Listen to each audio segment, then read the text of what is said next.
Top 5. Best Stereo Amp. Number 5. Cambridge Audio AXA3535. The Cambridge Audio AXA35 is an enjoyable, if somewhat basic, stereo amplifier.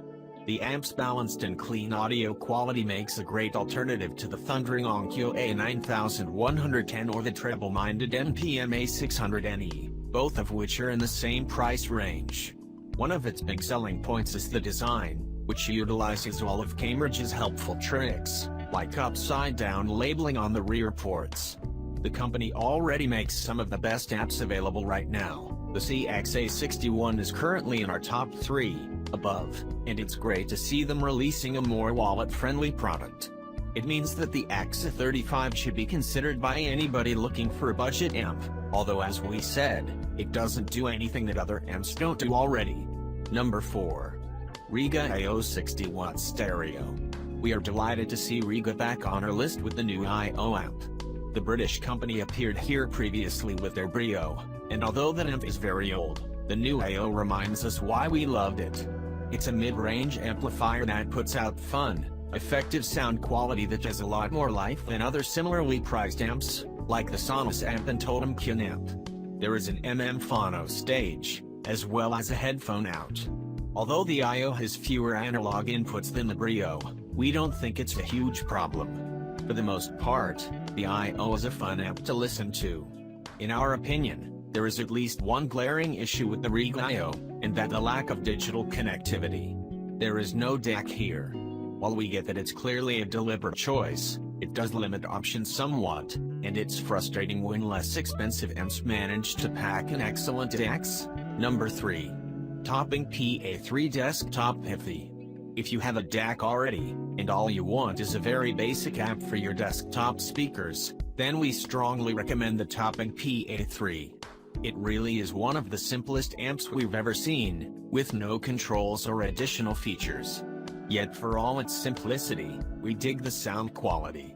It's punchy enough to compete with amplifiers like the Onkyo A9110, and at less than half the price.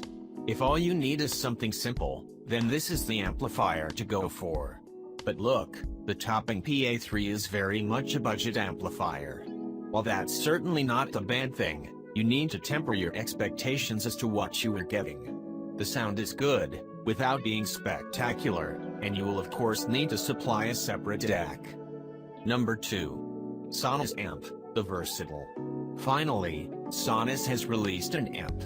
Streaming music through a Sonus system has always been incredibly simple, and with the Sonus amp, their services can now be hooked up to a set of passive speakers.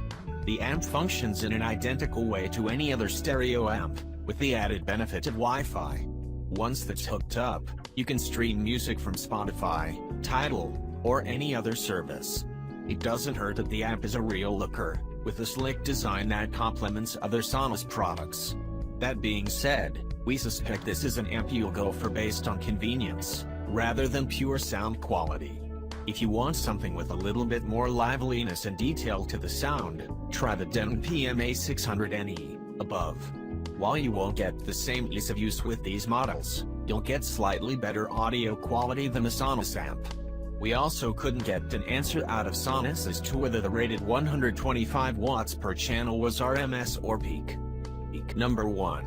Audiolab 6000A 100 watt. We like the Audiolab 6000A for its large and detailed sound stage.